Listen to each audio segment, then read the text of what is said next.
घना है, मत कहो आकाश में कोहरा घना है, यह किसी की व्यक्तिगत आलोचना है। आप कोई मानने को तैयार नहीं, कोई सुनने को तैयार नहीं कि गलती किसकी है, और बिना गलती की घटना घट गई, सब पाक साफ, सब पाक दामन, किसी का दोष नहीं। कैसे घटना घट गई, कैसे 36 लोग बिलख कर मर गए, सैकड़ों घायल कैसे, कहां हैं लोग? कोई तो चेहरे सामने आने चाहिए थे। अनुप्रिया पटेल ने अच्छा कहा, ये नैतिक बल दिखाइए कि हां यहां पर चूक हुई। हर विभाग, हर आदमी, आजम खान साहब हमारे मित्र मेला प्रभारी से इस्तीफा दे रहे, इस्तीफे का वक्त था क्या? ये वहां खड़े होने का वक्त था, वहां व्यवस्था चाक चौबंद करवाने का वक्त था, रामपुर में बैठकर इस्तीफा देने का वक्त नहीं था। और फिर भी सच कहूं, हिम्मत से सच कहूं, रो रो के बात कहने की आदत नहीं रही, और हिम्मत से सच कहूं तो बुरा मानते हैं आप। धन्यवाद। बुरा कोई भी माने, हमें फर्क नहीं पड़ता। जिनकी जाने गई उनके परिवार वालों के साथ हम खड़े हैं, खड़े रहेंगे। जिसको बुरा लगता हो लगता रहे, हमें फर्क नहीं पड़ता। हम बोल रहे हैं, बोलते रहेंगे। अगर जिंदा हैं तो जिंदा नजर आएंगे, और जब मर जाएंगे तो फर्क नहीं पड़ेगा, ना आपको ना हमको। रविदास जी, मैं सिर्फ 2 बातें कहूंगा। जो लोगों ने अपनी जान गंवाई उनको श्रद्धांजलि दूंगा। भावुक हो रहा हूं इस वक्त, ज्यादा बोला नहीं जाएगा, उन्हें श्रद्धांजलि दूंगा। उनमें कोई हमारा भी हो सकता था, आपका भी अपना हो सकता था। एक बार सोच के देखिए, जो लोग वहां बिलख रहे थे, रो रहे थे, एक बूढ़ी अम्मा को हमने देखा, उसका बेटा नहीं था, उम्र 80 के पार, उसकी बहू, उस अम्मा की बहू उसको कुंभ में स्नान कराने लाई थी। इस भगदड़ में उसकी बहू भी मर गई। 80 साल की वो वृद्धा अकेले बची, अकेले इस दुनिया में। कौन पुरसाहल है उसका? आप रोटी खिलाएंगे? कौन रोटी खिलाएगा उसको? हम लोग सिर्फ बातें कर रहे हैं यहां पर। जो लोग मारे गए उनको भावभीनी श्रद्धांजलि। उम्मीद करते हैं कि हमारे आपके साथ ऐसा दुखद हादसा हमारे अपनों के साथ कभी ना हो। परमपिता परमेश्वर से यह प्रार्थना करूंगा कि चाहे राज्य सरकार हो, चाहे केंद्र सरकार हो, किसी भी पार्टी का नेता हो, कोई भी अधिकारी हो, उनको सद्बुद्धि आए। बहुत बहुत धन्यवाद रविदास मल्होत्रा जी, अमिताभ जी बहुत शुक्रिया, बहुत धन्यवाद अनुप्रिया जी, बहुत शुक्रिया अशोक जी।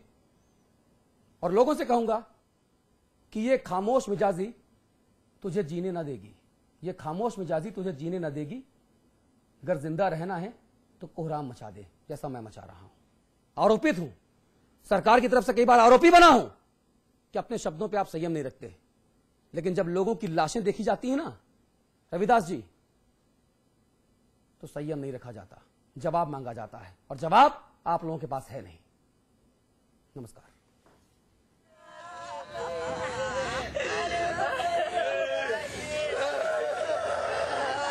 क्या है, 3 घंटा हो गया।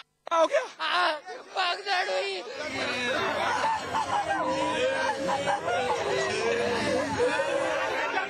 मेरे से 5 लाख ले लीजिए, मेरी बहन वापस दे देंगे।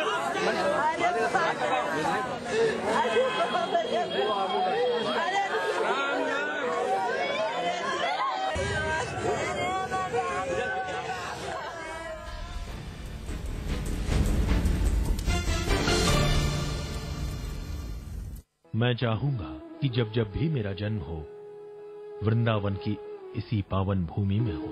A unique project with world-class facilities just for you and your loved ones. Nalanda leisure Sanskar city At Vrindavan.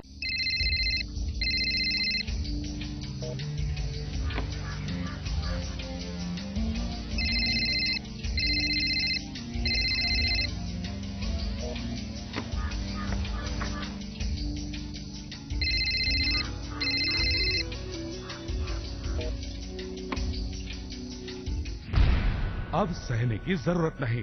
आपत्तिजनक फोन कॉल, एसएमएस, एमएमएस से परेशान होने की दशा में चुप न रहें। उत्तर प्रदेश समाजवादी सरकार की वीमेन पावर लाइन नंबर 1090 पर फोन करें और तुरंत पुलिस सहायता पाएं। वीमेन पावर लाइन पर फोन करने पर शिकायतकर्ता की पहचान गुप्त रखी जाएगी। शिकायतकर्ता को किसी भी थाने में नहीं बुलाया जाएगा। कॉल महिला पुलिस द्वारा उठाई जाएगी। समस्या के निदान तक पुलिस शिकायतकर्ता के संपर्क में रहेगी। लड़कियों की नई ताकत, वीमेन पावर लाइन 1090। सूचना एवं जनसंपर्क विभाग उत्तर प्रदेश द्वारा जनहित में जारी। आज ली क्या? Interestingly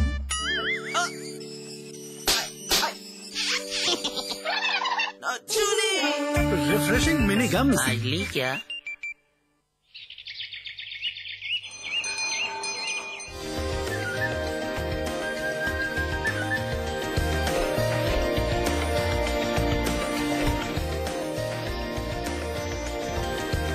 pentagon mall Haridwar Uttarakhand का सबसे बड़ा मॉल और मल्टीप्लेक्स। निर्माता सुपरटेक।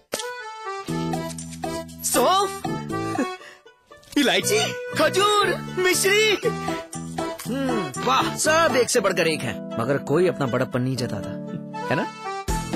रहो हमेशा पास पास। मैं चाहूंगा कि जब जब भी मेरा जन्म हो, वृंदावन की इसी पावन भूमि में हो। A unique project with world-class facilities just for you and your loved ones. Nalanda leisure Sanskar city At Vrindavan. इसमें टेस्ट है, तंबाकू नहीं। आप भी आजमाइए रजनीगंधा। रजनीगंधा। आंखों में जो ख्वाब पले हैं, सच करने हम उन्हें चले हैं। आंखों में जो ख्वाब पले हैं, सच करने हम उन्हें चले हैं। हमें तकनीकी का साथ मिला है, नया नया विश्वास खिला है। हाई स्कूल और इंटरमीडिएट उत्तीर्ण छात्र छात्राओं के हाथों में होगी उनकी सफलता की नई कुंजी, टैबलेट और लैपटॉप। बहुत जल्द वो कर सकेंगे अपने सपने साकार अपनी उंगलियों से। जी हाँ, उत्तर प्रदेश समाजवादी सरकार की महत्वाकांक्षी निःशुल्क टैबलेट एवं लैपटॉप वितरण योजना जल्द ही प्रारंभ। योजना के अंतर्गत हाई स्कूल या समकक्ष उत्तीर्ण छात्र छात्राओं को टैबलेट और इंटरमीडिएट या समकक्ष उत्तीर्ण छात्र छात्राओं को निःशुल्क लैपटॉप का वितरण। योजना के संबंध में अधिक जानकारी के लिए जिला विद्यालय निरीक्षक से संपर्क करें। सूचना एवं जनसंपर्क विभाग उत्तर प्रदेश द्वारा जनहित में जारी। Supertech, yours for life. पवित्र कुंभ पर्व का तीर्थ है इलाहाबाद। इंसान तो इंसान, परिंदे भी खींचे चले आते हैं यहाँ। इलाहाबाद एक ख्वाब है पुरखों का, एक सपना है नई पीढ़ी का। महापौर अभिलाषा गुप्ता नंदी ने साकार किया वो सपना। साफ सुंदर और हरा भरा शहर है अपना इलाहाबाद। एक बार जो आए, यादें शहर की दिल में बस जाएं। दिल बस यही दोहराए, नंदी है तो अच्छा ही होगा। कुंभ नगरी प्रयाग में आपका हार्दिक स्वागत एवं अभिनंदन है। मैं चाहूंगा कि जब जब भी मेरा जन्म हो, वृंदावन की इसी पावन भूमि में हो। A unique project with world-class facilities just for you and your loved ones. Nalanda leisure Sanskar city At Vrindavan. और इस वक्त बड़ी खबर आ रही है, कुंभ पीड़ितों के लिए मुआवजे की रकम बढ़ाई गई है। मृतकों के परिजनों को मिलेंगे 7 लाख रुपए। जी हां, मुआवजा मिलेगा अब 7 लाख रुपए। वहीं घायलों के लिए 2 लाख रुपए की आर्थिक मदद का ऐलान भी किया गया है। यूपी सरकार ने किया ज्यादा मुआवजा देने का ऐलान।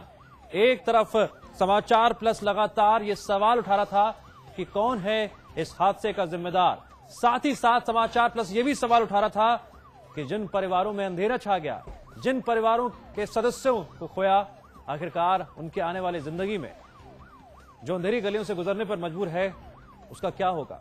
ये सवाल हम लगातार उठा रहे थे और इसी से जुड़ी बड़ी खबर आ रही है। कुंभ पीड़ितों के लिए मुआवजे की रकम बढ़ाई गई है। यूपी सरकार ने किया ज्यादा मुआवजा देने का ऐलान। मृतकों के परिजनों को मिलेगा अब 7 लाख रुपए का मुआवजा। वहीं घायलों के लिए 2 लाख की आर्थिक मदद देने का किया गया है ऐलान। इस वक्त की बड़ी और अहम खबर आपको बता रहे हैं। यूपी सरकार ने किया ज्यादा मुआवजा देने का ऐलान। कुंभ पीड़ितों के लिए मुआवजे की रकम अब बढ़ाई गई है। मृतकों के परिजनों को मिलेंगे 7 लाख रुपए मुआवजे के तौर पर, तो वहीं घायलों के लिए 2 लाख रुपए की आर्थिक मदद का ऐलान किया गया है। आपको बता दें, इलाहाबाद रेलवे स्टेशन में जो भगदड़ मची थी उसमें 36 लोगों की मौत हो गई थी, तो वहीं कई लोग घायल हो गए थे। कल रात से ही समाचार प्लस लगातार कई सवाल उठा रहा था। सवालों की फहरिस्त गुजरते वक्त के साथ और भी ज्यादा बढ़ती जा रही थी। साथ ही साथ वो तमाम लोग जो इस हादसे का शिकार हुए, जिन्होंने अपने परिवार के किसी न किसी सदस्य को खोया, उनकी जिंदगी में अंधेरा छा गया था। इन सवालों के बीच एक ये भी बड़ा सवाल था कि उनकी आने वाली जिंदगी में और अंधेरा बढ़ तो नहीं जाएगा। और इस वक्त एक और बड़ी खबर आ रही है श्रावस्ती से, जहां आयरन की गोली खाने से 40 बच्चे बीमार पड़ गए हैं। स्वास्थ्य महकमे की ओर से ये गोलियां बांटी गई थीं। प्राथमिक विद्यालय सुनाडा में बांटी गई थी गोलियां, और इन गोलियों को खाने के बाद 40 बच्चे पड़ गए हैं बीमार, और बीमार बच्चों में से 2 की हालत बेहद गंभीर बताई जा रही है। डीएम ने इस पूरे मामले की जांच के न्यायिक जांच के आदेश दे दिए हैं। श्रावस्ती में आयरन की गोलियां बांटने पर फिलहाल रोक भी लगा दी है। इस वक्त की बड़ी खबर आपको बता रहे हैं, श्रावस्ती से आ रही है, जहां पर आयरन की गोलियां खाने से 40 बच्चे बीमार पड़ गए हैं, और बीमार बच्चों में से 2 बच्चों की हालत गंभीर बताई जा रही है। तो वहीं डीएम ने न्यायिक जांच के आदेश दे दिए हैं। इतना ही नहीं, श्रावस्ती में आयरन की गोलियां बांटने पर रोक लगा दी गई है। इस वक्त की बड़ी खबर हम आपको बता रहे हैं, श्रावस्ती से आ रही है, और स्वास्थ्य महकमे की लापरवाही एक बार फिर से उजागर हो गई है। श्रावस्ती से समाचार प्लस संवाददाता जुड़ गए हैं रामबरन यादव। रामबरन, क्या है पूरा मामला? आपको बताना चाहेंगे, ये आशीर्वाद बाल स्वास्थ्य गारंटी स्कीम जो चली है सरकार की, इसके तहत बच्चों को स्कूलों में ही आयरन की गोली दी जा रही थी। ये श्रावस्ती जनपद का सबसे पिछड़ा इलाका है, यूं कहें एकदम नेपाल का जो बॉर्डर है उसी से पास का समीप का एक गांव है। वहीं पर ये घटना हुई है, और बच्चों को तुरंत जो है मेडिकली 2 बच्चों को भर्ती कराया गया है सामुदायिक स्वास्थ्य केंद्र सिरसिया में। वहीं उनका जो है इलाज चल रहा है। डीएम ने फौरी तौर पर पूरे जनपद में उस पर रोक लगा दी है, और इसके मजिस्ट्रेटियल जांच के आदेश दिए हैं। जी रामबरन, इस पूरे मामले में सबसे बड़ा सवाल तो ये है कि भले ही न्यायिक जांच के आदेश तो दे दिए गए हैं, लेकिन फौरी तौर पर क्या कुछ किया गया है? कहां से ये गोलियां आ रही थी, कौन सप्लाई कर रहा था, और तुरंत कार्रवाई क्यों नहीं हुई? इस पर अभी पूरी तरीके से डीएम ने नहीं कहा है। डीएम ने इसी के मद्देनजर इस पे पूरे जिले में जहां जहां ये सप्लाई कर दी गई थी, हर स्कूल में बच्चों को आयरन की गोली दी जा रही थी। कई स्कूलों में तो बांटी जा चुकी है, लेकिन अब यहाँ ये घटना सामने आई है। फिलहाल डीएम ने पूरे जिले में इस पर रोक लगा दी है, और ये कहा है कि जब तक इसका रिजल्ट नहीं आ जाता, इस पर परिणाम पूरी चीजें साफ नहीं हो जाती, तब तक ये इसको आगे न बढ़ाया जाए। चलिए रामबरन यादव, इस तमाम जानकारी के लिए आपका बहुत बहुत शुक्रिया। और अब फटाफट शुरू करते हैं खबरों का सिलसिला। मुख्यमंत्री अखिलेश यादव ने आज लखनऊ में सूबे के राज्यपाल से मुलाकात की। इस दौरान कुंभ में हुए हादसे को लेकर चर्चा हुई, और सीएम ने भरोसा दिलाया कि पीड़ितों को सरकार की ओर से हर संभव मदद दी जाएगी। वहीं राजभवन से बाहर आकर अखिलेश ने कहा कि इस हादसे के लिए जिम्मेदार कौन है, ये सभी जानते हैं। उधर रेल मंत्री पवन बंसल आज इलाहाबाद पहुंचे और रेलवे स्टेशन पर मची भगदड़ का शिकार हुए पीड़ितों से मुलाकात की। इससे पहले रेल मंत्री ये साफ कर चुके थे कि रेलवे के लिए हर 10 मिनट पर कुंभ के लिए ट्रेन चलाना संभव नहीं है।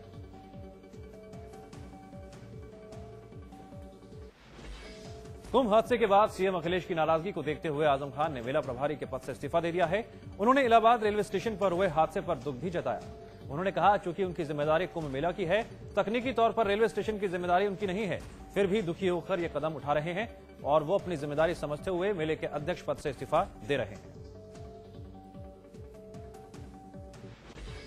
मुख्यमंत्री अखिलेश यादव ने इलाहाबाद रेलवे स्टेशन पर हुई दुर्घटना में मृत श्री अरविंद कुमार तिवारी के इटावा नगर स्थित घर जाकर शोक संवेदना व्यक्त की।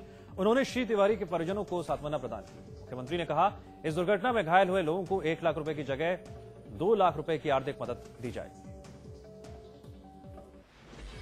इलाहाबाद में मौनी अमावस्या पर हुए हादसे के बाद भी रेल प्रशासन नहीं चेता है। आज भी अपने घर जल्द पहुंचने के लिए ट्रेन के इंजनों और खिड़कियों पर लटक कर यात्री अपने घर की ओर रवाना हुए। रेल विभाग ने हादसे के बाद अलर्ट जारी किया। विभागों की माने तो एहतियातन सारी व्यवस्थाएं पूरी कर ली गई, लेकिन आप अपनी टीवी स्क्रीन पर देख सकते हैं किस तरह से लापरवाही अभी भी थमती हुई नजर नहीं आ रही है।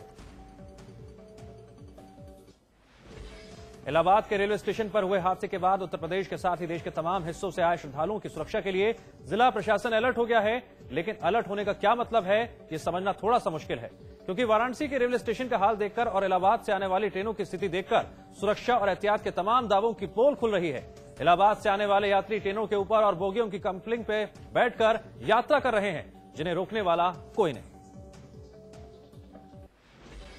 इलाहाबाद रेलवे स्टेशन पर हुए हादसे के बाद कई ट्रेनों को जहां तहां रोक दिया गया। ट्रेनें कई जगह तो 20-20 घंटों तक स्टेशनों पर खड़ी रहीं। यात्रियों को सामने खाने पीने से लेकर तमाम दिक्कतों से दो चार होना पड़ा। मुंबई जाने वाली कामयानी एक्सप्रेस 20 घंटे तक भदोही स्टेशन पर ही खड़ी रही, जिसके चलते यात्री खासे परेशान रहे।